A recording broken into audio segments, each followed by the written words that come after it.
நேயர்கள் அனைவருக்கும் சர்வதேச இந்து மத குருபடத்தின் இனிய வணக்கங்களும் சித்திரை புத்தாண்டு நல்வாழ்த்துக்களும் நல்லாசிகளும். 14/4/2026 செவ்வாய்க்கிழமை இந்த பராபவ என்கின்ற பெயரோடு இந்த 60 வருட சுற்றுவட்டத்திலே 40வது வருடமாக இந்த வருடம் மலர்கின்றது. இந்த வருஷப்பிறப்பு இது தமிழ் சிங்கள புத்தாண்டாக கொண்டாடுகின்ற ஒரு சிறப்பு நமது இலங்கை திருநாட்டிலே இருக்கிறது. சைவ தமிழ் மக்களுக்கு எப்படி புது வருஷமோ அதேபோல பௌத்த சிங்கள மக்களுக்கும் இது புது வருஷமாக கொண்டாடுவார்கள். அவர்களும் நாம் இவ்வாறு அந்த வருடப்பிறப்பு கொண்டாட்டங்களை எல்லாம் எவ்வாறு வழிபாடுகளை செய்கின்றோமோ, நாம் மருத்து நீர் வைத்து புத்தாடை அணிந்து பலகார பட்சணங்கள் செய்து ஆலயங்களில் சென்று வழிபாடுகள் செய்து அந்த அன்றைய விருந்திலே கூட முக்கியமாக இந்த வேப்பம்பூ வடகம், வேப்பம்பூவிலே பச்சடி, பாவக்காய் பச்சடி போன்ற கசப்பானவை எல்லாம் கூட சேர்த்துக்கொள்வார்கள்.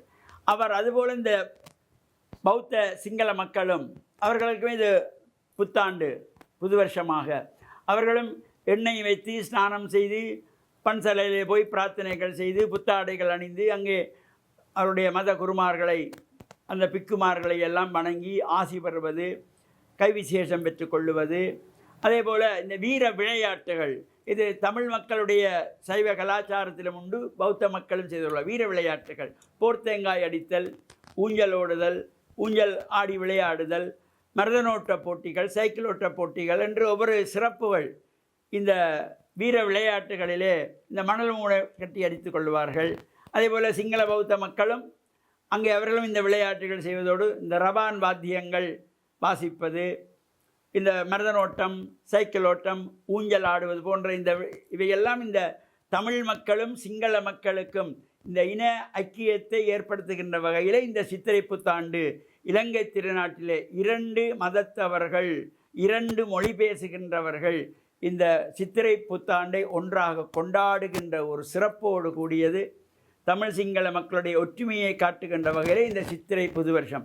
எனவே நாமும் இந்த சித்திரை புத்தாண்டில் இஷ்ட தெய்வங்களை, குலதெய்வங்களை எல்லாம் வழிபாடு செய்து நமக்கு எந்தெந்த சுவாமி இஷ்டமான தெய்வமாக இருக்கிறாரோ, நம்முடைய பாரம்பரிய தெய்வம் குலதெய்வம் நம்முடைய தாத்தா பாட்டி காலத்திலேருந்து நம்முடைய குலதெய்வமாக இருக்கிற அந்த குலதெய்வங்களுக்கெல்லாம் பட்டி சாத்தி பொங்கல் வைத்து வழிபாடுகள் செய்து பிரார்த்தனை செய்து இறையருளையும் பூர்ணமாக பெற்று மலர்கின்ற பராபவ என்கின்ற பெயரோடு மலர்கின்ற சித்திரை புத்தாண்டை நாமும் இன்முகத்தோடு வரவேற்றி இறையருள் பெற்று மண்ணில் நல்ல வண்ணம் வாழ நேயர்கள் அனைவருக்கும் சர்வதேச இந்து மத குருபடத்தின் சார்பில் நல்லாசிகளை கூறிக்கொள்வதிலும் சித்திரை புத்தாண்டு நல்வாழ்த்துக்களையும் தெரிவித்துக் கொள்வதில் மன மகிழ்வு கொள்கிறோம்.